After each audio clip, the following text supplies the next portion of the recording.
this film has a unique quality, I feel, and that is that it's very diffuse, both in terms of geography and chronology.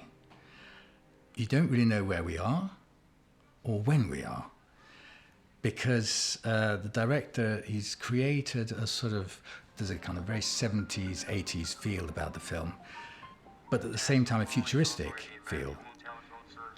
And so you're sort of, you have a feeling of nostalgia and futurism. Among the many, I mean, there was no one day that looked alike. And I mean, we're talking about 3 years of recording, first of all. And throughout the 3 years, I knew that every time it was time to record, you're up for a new adventure. From the grottos of Sala to meeting fish folks and bird people and ethereal beings, and to just swimming in a bathtub, for instance.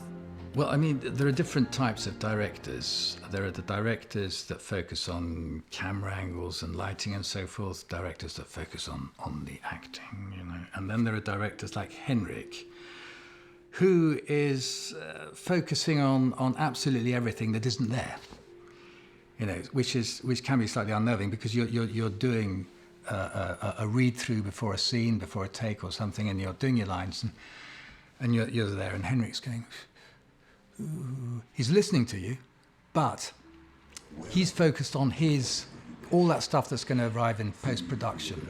He's focused on his fantasy, all those amazing things that are going to be happening around you, and he's relating you to them, but of course you can't see them. And you don't see them until the whole film is finished, and then you understand, when you look at the big screen, what was going on. But it's a little bit like inhabiting someone else's inner vision without really knowing what that inner vision is until months, maybe years later. There's so many stages to making a movie, and God knows it takes a village, and it takes budget, a lot of budget.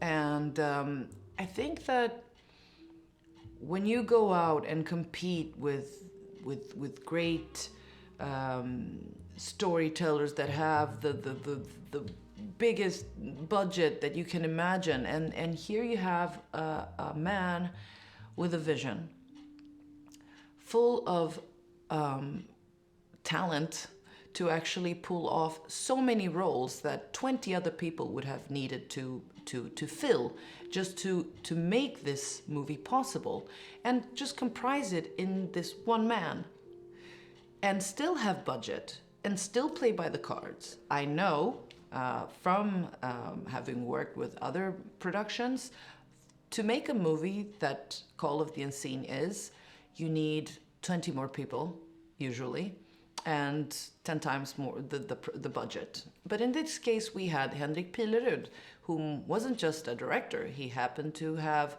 great fashion sense, happened to have great, tailoring experiences, and a magnitude of knowledge in how to make, clouds out of cotton, or a rock into a moving thing. The movie industry itself takes that a bit for granted.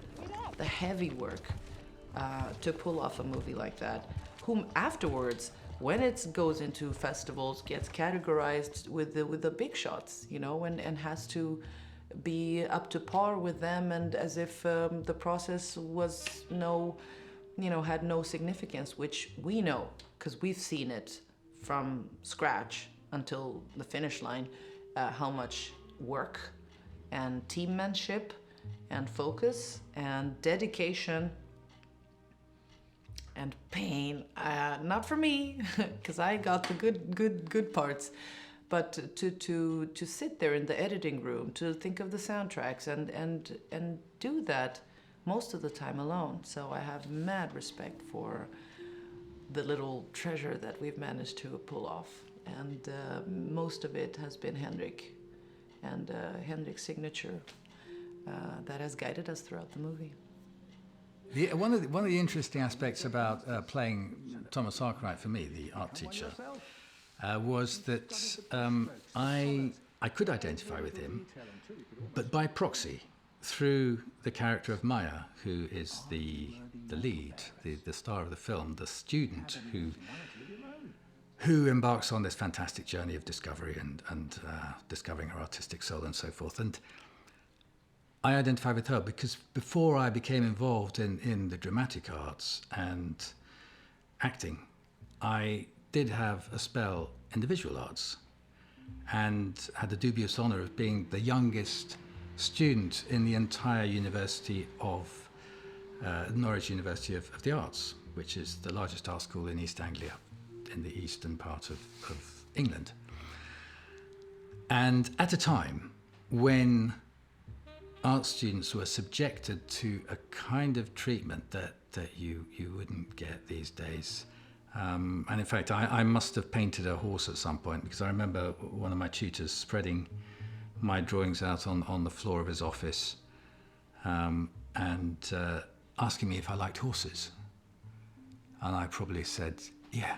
And he said, well, I'm like a horse dealer, and I can tell good meat from bad meat.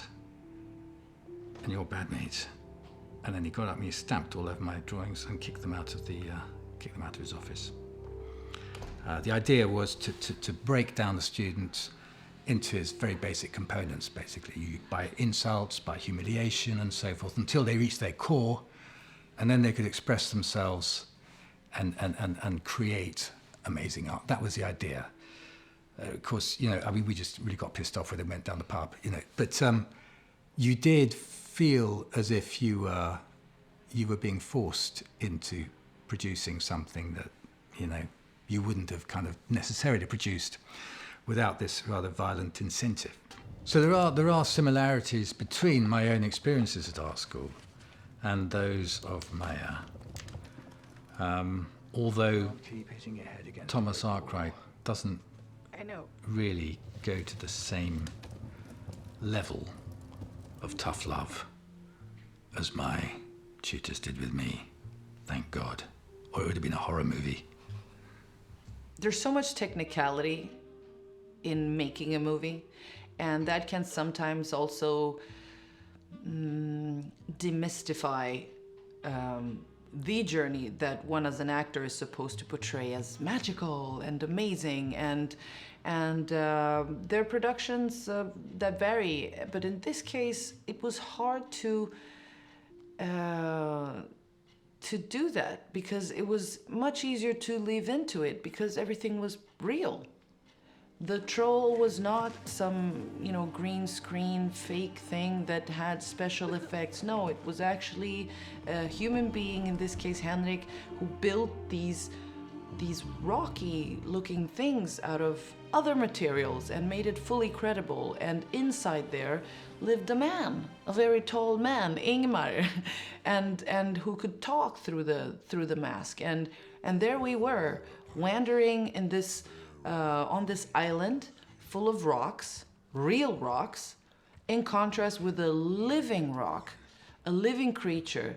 And it was such a beautiful balancing in between. So I think in any age, the setting, in contrast to our action, I think it's inevitable not to consider that. The irony, and also the thoughts that might get one to what is life and what is relationships, true relationships. Can you have a true relationship, a full-blown living relationship with a rock? Under the right circumstances, yes, you can. And I think we proved that.